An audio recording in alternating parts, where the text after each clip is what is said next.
The world is the way it is because we create it. We wouldn't have leaders, figureheads, politicians, celebrities that were so guilty and immoral if we didn't believe in guilt. We believe deeply in guilt as a collective species, which is why there's always someone to guilt. It's like a weed, right? There's always new weeds that pop up in your garden. There's always, after you put someone behind bars and cancel this person, there's always someone else. We think we would recognize peace, but we wouldn't. We recognize guilt. And in order to shift the world into peace, then we have to start believing in it.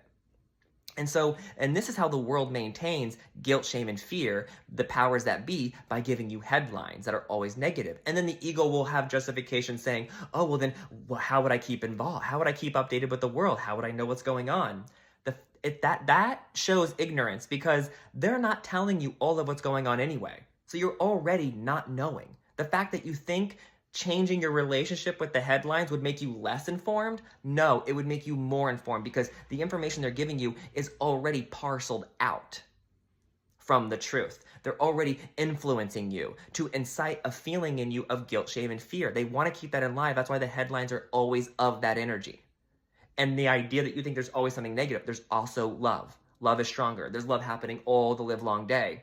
So if you get offline and you start to believe in it and seek evidence where miracles are happening in your life, then you will see it and you will start to see how delusional all of those headlines are.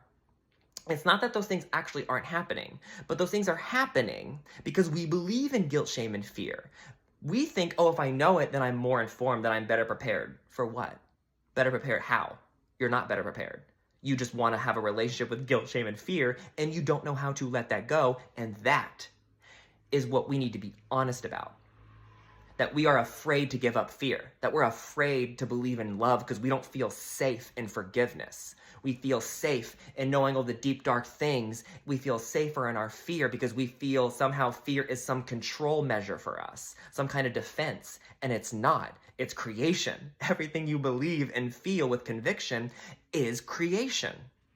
And so, well, we don't believe that because we wouldn't want to admit that we can create suffering and we create these figureheads and we create wars, and we do. We don't want to admit that because that's too scary for us. Because what do?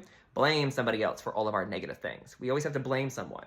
And if you get rid of the blaming of others, where does it go? Onto the self. And that's exactly what we're trying to do. We're trying to project out the guilt and the shame we're already feeling and the fear we're already feeling.